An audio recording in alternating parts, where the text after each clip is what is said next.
Monohybrid cross. It is also called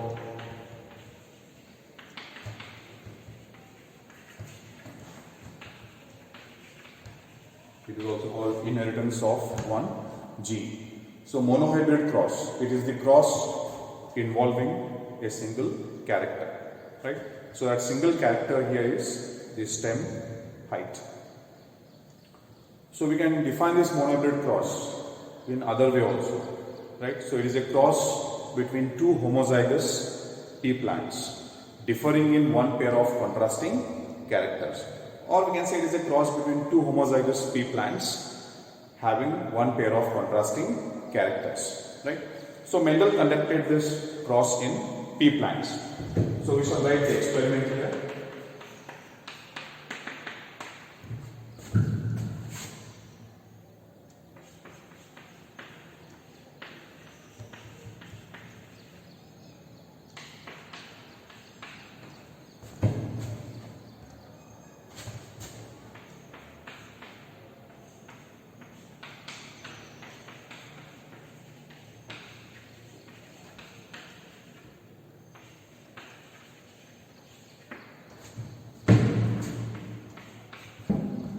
So these are the two parent pea plants. They form the parental generation denoted as capital T.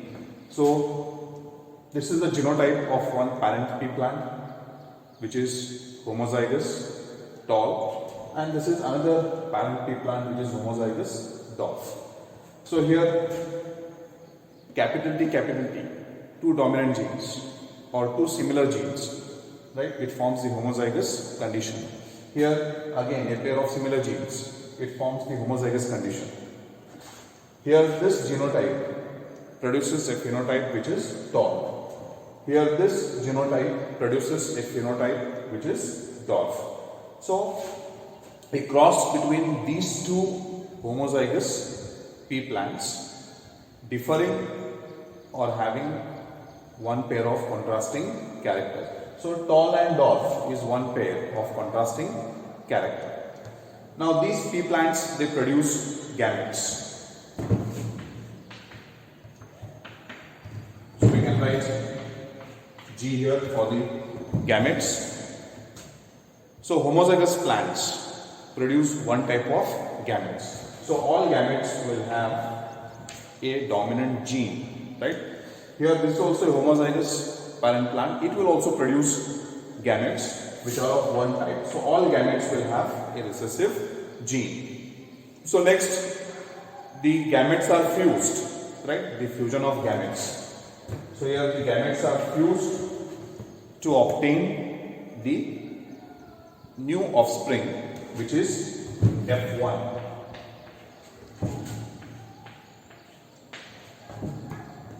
Right? So this dominant and this recessive gene, they come together in the offspring. So this is the offspring which is formed here, right? So this is the offspring or the first generation which is written as F1, that is filial 1 progeny or F1 progeny. Now this F1, it is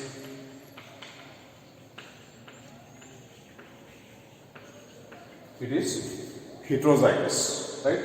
And its phenotype is tall. So this heterozygous offspring, it is called hybrid. This heterozygous offspring is called hybrid.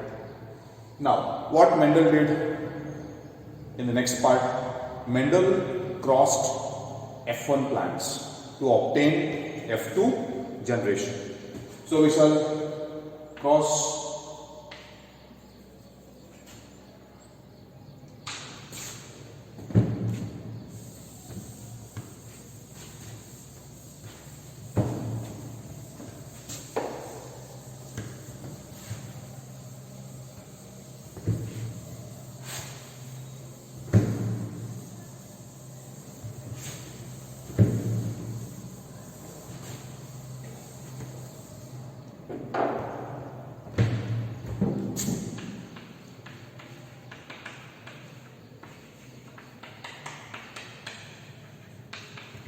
Mendel did selfing of F1 plants to obtain F2 generation.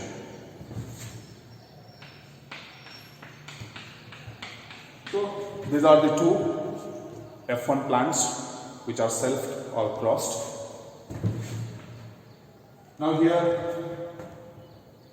this parent plant, since it is heterozygous, it will produce two types of gametes like this. Even this parent plant, right, it will also produce gametes which are of two types. So in both the cases, 50% gametes will have a dominant gene and remaining 50% gametes will have recessive gene. So these are the gametes. So now what we shall do, we shall fuse these gametes to obtain the genotype of F2 generation. Right? Now for this, we will use the Punnett square. So we shall substitute these gametes on the Punnett square to obtain the genotypes of F2 generation. So the first set of gametes, we can consider them as the male gametes and these two as the female gametes. So now we shall draw the Punnett square.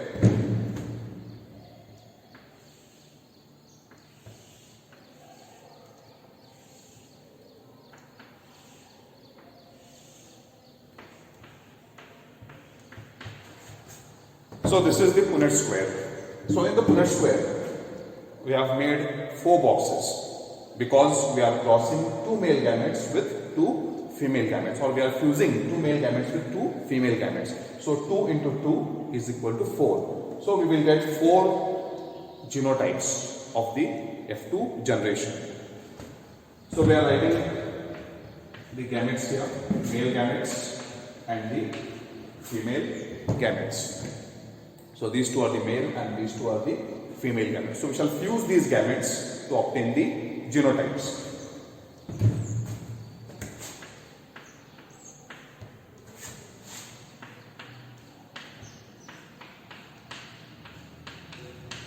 Like this. So now we have fused the gametes and we have obtained the genotypes of the offsprings of F2 generation. So now these are the 4 genotypes. By observing the genotypes, we can easily write the phenotypes. So here the phenotype will be tall, here also it will be tall, here also tall, and here the last one will be the dwarf. Right? So now we shall calculate the ratios of phenotype and genotypes.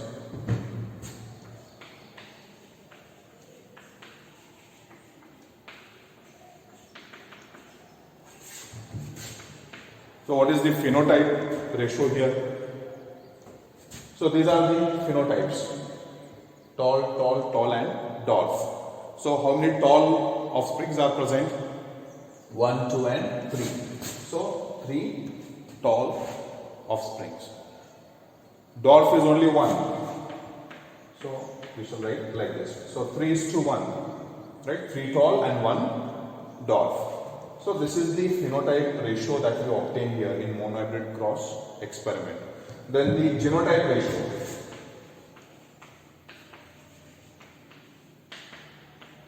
So what should be the genotype ratio now? Now see the genotypes. Capital T, capital T. How many such genotypes are here? So this genotype is only 1. So it is 1. Okay. Then next box. Capital T, small t. How many genotypes are here? So these are the 2 similar genotypes. So we have to write 2. The remaining one is small t, that is only 1. So the genotype ratio of monohybrid cross is 1:2:1. So in this way Mendel obtained these phenotype and genotype ratios by conducting this experiment. Now, based on this monohybrid cross experiment, Mendel discovered some laws of inheritance.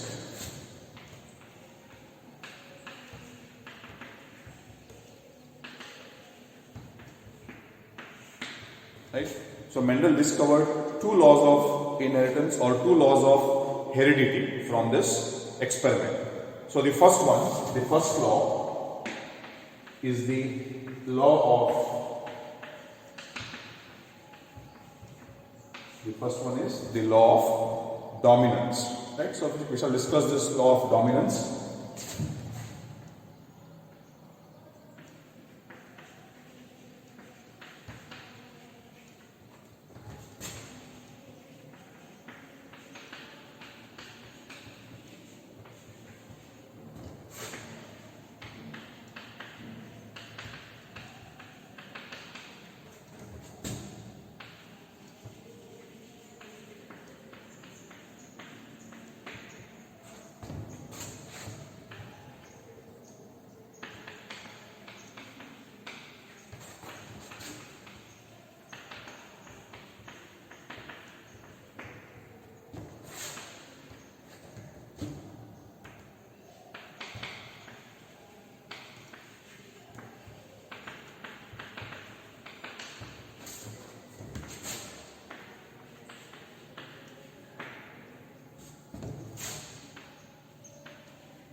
So this is called the law of dominance, which Mendel discovered based on this experiment.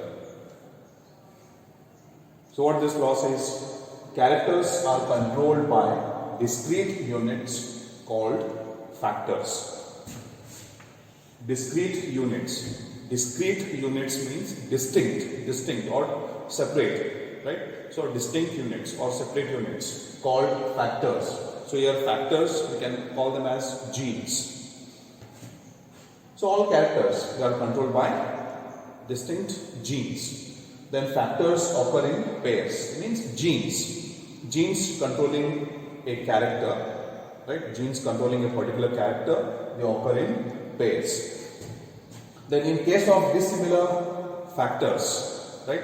In case of dissimilar factors, one factor in a pair is dominant over the other. See here, when a pair of factors are dissimilar, right? When a pair of factors are dissimilar, for example, like this. Now here, the factors, capital T, small t, they are dissimilar. So what happens here? One factor, this one factor in this pair is dominant over the other.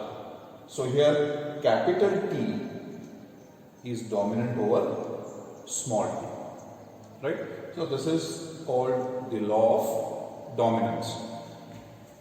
So here characters are controlled by discrete unit called factors. So these are the two factors, right? So which character?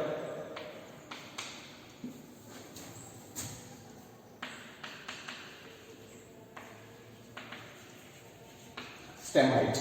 So stem height is controlled by these factors or genes. These factors, they occur in pairs. So here you can find one pair of factors or genes. Then if this pair is dissimilar, means one dominant, one recessive, that is similar. In that case, one factor is dominant over the other. So here capital T is dominant over small t, right? So because of that, according to law of dominance, what will be the phenotype here in this pea plant? The phenotype will be tall, right? The phenotype will be tall because tallness is a character that is controlled by dominant gene, right? So dominant gene is always dominant over recessive gene. So capital T is expressed, small t is suppressed. So the phenotype obtained is tall. So this is one law of Mendel, that is first law, that is called law dominance. After this, we shall consider the second law of Mendel, that is law of segregation.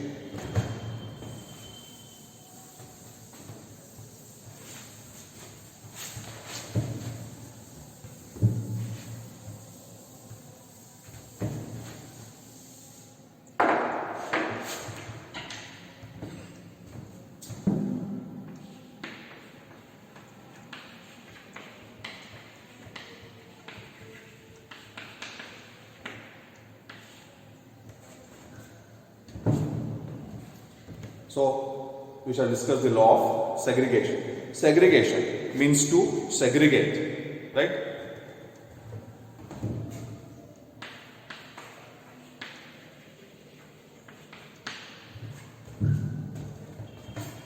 So, a pair of genes, this law states that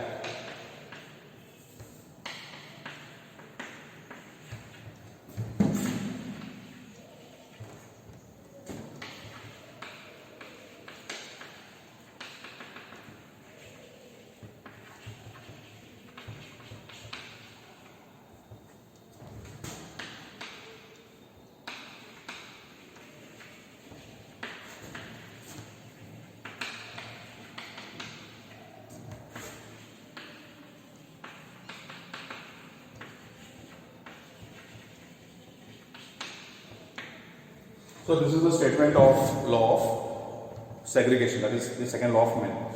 It states that a pair of genes, right, a pair of genes for a particular character segregate during the formation of gametes. So again we shall consider a pair of genes here. So a pair of genes, so these are a pair of genes for a particular character. That particular character is the stem height. Now these pair of genes, at the time of gamete formation, they segregate or they separate. So in this way, these two genes, they separate at the time of formation of gametes. So here two types of gametes will be produced, right? Two types of gametes will be produced. So 50% gametes will have a dominant gene, another 50% gametes will have a recessive gene, right? So it is 50-50. Heterozygous organisms produce two types of gametes. So 50% gametes have a dominant gene and 50% gametes have a recessive gene. We shall consider the homozygous condition, right? So here also gametes are formed when genes segregate. So these genes, so these pair of genes, both are recessive genes, they also segregate during the formation of gametes. So how many types of gametes are produced here? When the offspring is homozygous, only one type of gametes are produced. So all gametes will have a recessive gene, that is small t, right? So that is the explanation for the law of segregation. So these are the two laws discovered by Mendel based on monohybrid cross.